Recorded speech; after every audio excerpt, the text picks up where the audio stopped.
merong magbabalik, no? Ito, parang hindi mo to in-expect na magbabalik. This may be an ex-person from your past, mga kapiksi. Okay? Parang hindi mo in-expect na magbabalik ito, especially for those na naka-move on na. So, let's say for example, nag-break na kayo ng mga jowa nyo, naka-move on na kayo, bigla ito magre-reach out sa'yo, unexpectedly, hindi mo in-expect, air sign energy. Pero for some of you guys, sabi ko nga, naka-move on na kayo, at saka yung pagbabalik nitong person na to, parang nagtitrigger siya sa'yo.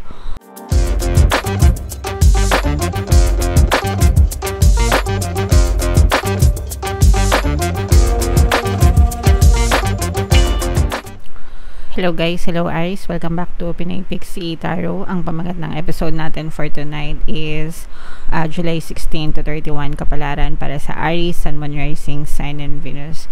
If in case hindi kayo nakaresonate dito guys, try nyo panoorin yung monthly taroscope natin for July, baka nandun yung energy nyo mga kapixie. So unahin natin yung deck na to, tingnan natin yung mga mensahe sa inyo ng inyong mga gabay. We have memory mga kapixie. And another message guys is wisdom. Okay. And another message for you guys is release mga kapixie. Alright, so eto guys, these are all I don't know, positive messages para sa inyo. Gawin natin positive para sa inyo, okay?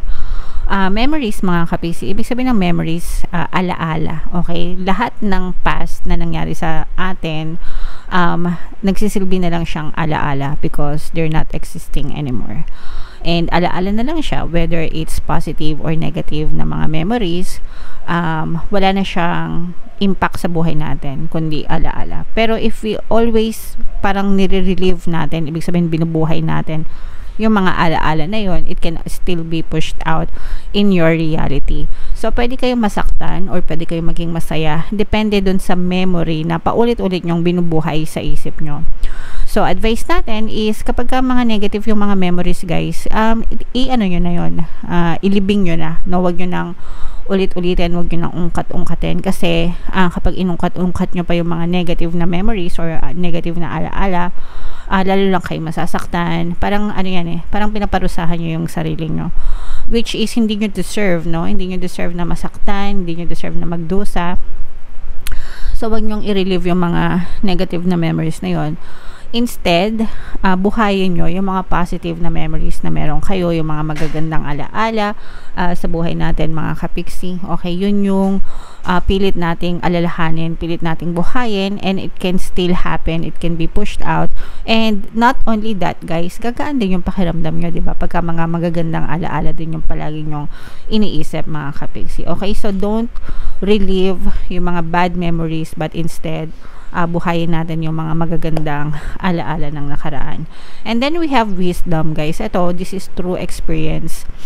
Habang tumatanda tayo, lumalalim yung kaalaman natin sa buhay, yung lumalalim yung mga pananaw natin sa buhay mga kapiksi. It's a gift, no, na kasama ng pag-age, pagtanda. So aging is not bad guys, hindi masamang tumanda. Actually, may mga benefits yan. Syempre, may senior citizen card ka na, may discount ka na. Pero bukod doon, 'di ba, yung yung wisdom, yung peace, yung calmness, 'di ba? That's something na you take with you as you age, mga kapiksi. So, yeah.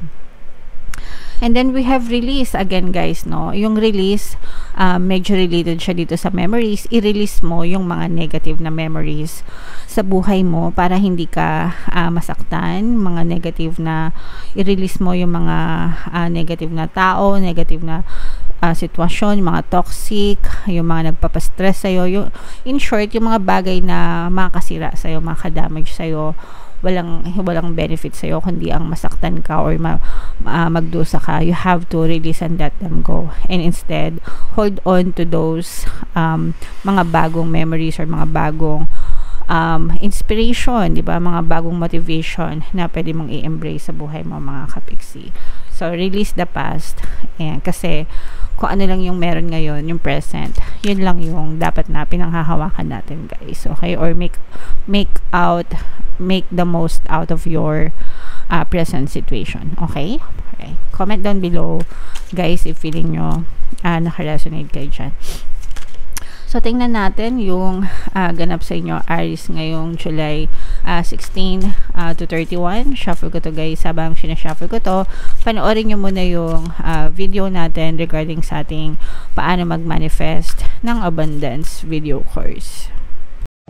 Kapiksi, sawa ka na ba sa mga struggles at hirap sa buhay mo? Masipag ka ba at masikap sa buhay ngunit hindi ka pa rin umaasenso? Ilang beses ka na bang nag-attempt mag-negosyo at mag-invest pero palagi ka pa rin nalulugi? Sa pagkakataon na ito ay maaaring may subconscious beliefs ka na nagiging balakid sa iyong pag-unlad at pagyaman. Introducing, paano mag-manifest ng abundance video course. Dito ay matututunan mo ma-overcome ang mga balakid mo para tuluyan ka ng umunlad, umasenso, sumagana, maging matagumpay, successful at maswerte sa iyong kabuhayan, pera, trabaho, negosyo sa lapi at kaperahan ng bonggang-bongga. Dali, mag-send na ng email sa pinoypixie@gmail.com at simulan na ang iyong pagyaman ngayon. Alright, so sa lahat ng gusto mag-avail ng course, guys, may discount tayo, 500 pesos discount until July 31, guys. So, avail nyo na, sobrang ganda. And meron din tayong bagong course, guys, paano mawala ang third party at magkaroon ng harmonious na relationship. So, for some of you, guys, kung nagkakaroon kayo ng problema sa mga kabit-kabit ng mga jowa nyo, guys, para sa inyo yan, 30% discount until July 31. So, i-avail nyo na, mga kapiksi. Alright, so Aries, guys, kaya represent ng King of Wands sa ating spread. Meron din dito presence, guys, ng air signs, Aquarius, Gemini, Libra. For some of you, maaaring may air element kayo sa inyong natal chart. For some of you, you may be dealing with an air sign. Ito, guys, yung mga negative energies dito, guys, medyo mabigat ito. Parang for some of you, nagkakaroon kayo ng may mga problema and challenges kayo and masyadong pabigat ito sa buhay nyo. For some of you, you may be dealing with a very, very toxic person, mga kapiksi. Pwedeng toxic sa trabaho, toxic sa negosyo, toxic sa bahay, toxic sa buhay, mga kapiksi. And yun yung pinaka-challenge nyo right now, kung paano nyo sila ma-overcome. And parang everyday na lang na nangyayari sa buhay nyo, parang padagdag ng padagdag yung mga mabibigat na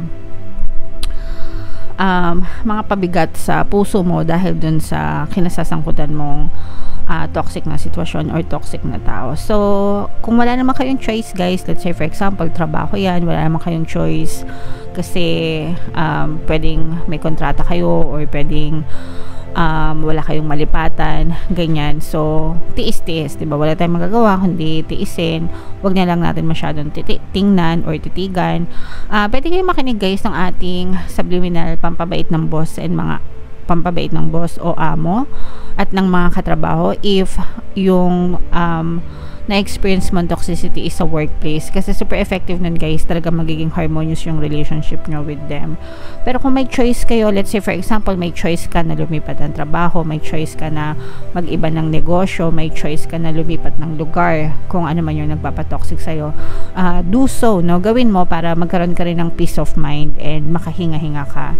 Guys, kasi medyo parang pabigat ng pabigat sa inyo. The more naranasan ko kasi ito before, yung stress sa work, na parang everyday na lang pabigat ng pabigat yung mga paa ko tuwing papasok ako sa trabaho. Parang ang bigat-bigat, hindi ko feel. So eventually nag-resign din ako kahit wala akong kapalit na trabaho. Pero ang kapalit naman nun is parang nabunutan ako ng tinik sa dibdib. Oh sure, wala akong trabaho, wala akong pera, pero iba naman yung freedom na dinulot, no, sa puso. I'm not saying na gawin nyo lahat yun, guys, kung may option lang kayo, pero yeah, kung wala naman, tiis-tiis lang, mga kapiksi, and don't take it personally, okay? And for some of you, guys, merong magbabalik, no? Ito, parang hindi mo to in-expect na magbabalik. This may be an ex-person from your past, mga kapiksi, okay? Parang hindi mo in-expect na magbabalik ito, especially for those na naka-move on na. So, let's say for example, nag-break na kayo ng mga jowa nyo, naka-move on na kayo, bigla itong magre-reach out sa'yo, unexpectedly, hindi mo in-expect, air sign energy. Pero for some of you, guys, sabi ko nga, naka-move on na kayo, at saka yung pagbabalik nitong person na to, parang nagtitrigger siya sa'yo ng, parang nabubuhay ulit yung yung mga negative na nangyari sa inyo, naalala mo na naman yung mga negative na ginawa nitong person na to. So, if ang intention ng person na to is mag-sorry sa'yo, then forgive them, okay? Pero kung ang intention niya is bumalik sa'yo, pag-isipan mo muna mabuti, kasi nararamdaman ko rin yung takot mo, with this person. Parang natatakot ka sa kanya, natatakot ka na makipag-reconnect sa kanya, ganyan.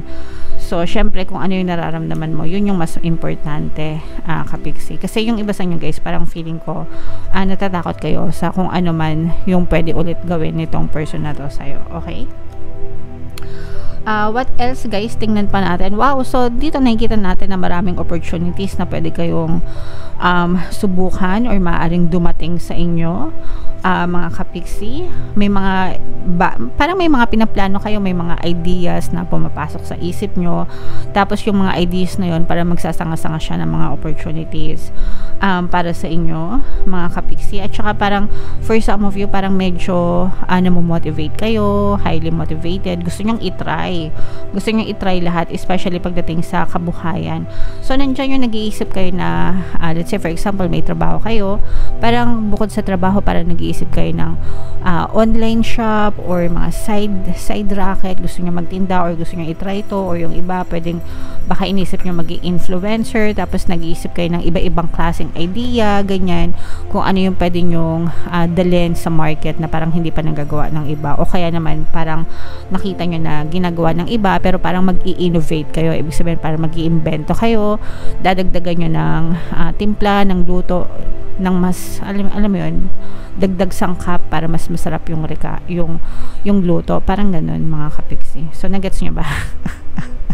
Sana naintindihan nyo, pero parang feeling ko this is more on kayo parang gusto nyo i-improve yung buhay nyo, mga kapiksi, trying different things. Yung iba sa inyo kasi parang nabubore kayo sa routine nyo, ibig sabihin paulit-ulit yung routine nyo, so parang naghahanap kayo ng challenge or naghahanap kayo ng something exciting na pwede nyong dalhin sa buhay nyo. Nagets nyo ba? So yeah, comment down below Aries if feeling nyo nakaresonate kayo. Ito guys, i-mind nyo yan, mind new opportunities, ito hindi ko alam kung gusto nyo i-mind to, yung reconciliation. Kung gusto niyo silang bumalik and makapag-reconcile, okay lang naman guys na makapag-reconcile. Pag sinabi kasing reconcile, makipagbate, pero hindi ibig sabihin makipagbalikan, okay? So, i-mind nyo yung reconciliation para makapagbati kayo dun sa mga nakagalit nyo or sa specific person nyo, ganyan. Pero yung makipagbate, yun yung pag-isipan nyo. Ay, makipagbalikan, yun yung pag-isipan nyo kasi ibang usapan yun pag sinabing makipagbalikan, okay? So, i-mind yan, mind reconciliation, and mind no opportunities, ganyan. So, i-mind nyo yan lahat guys sa comment section. And guys, no, bago tayo matapos, ipopromote ko yung bago natin subliminal, paano pangtaboy ng malas, pang-akit ng swerte. Super effective guys. Yung mga success stories pinupost ko sa community tab, basahin nyo guys, maaliw kayo. So ito yung playlist mga kapiksi, libre lahat yan. And ito naman yung ating success stories ng paano mag-manifest ng abundance video course. Click here to subscribe guys, and click here to join our membership program. Thank you for liking, sharing, and subscribing, and see you again next time. I love you all guys. Have a nice day. Bye bye.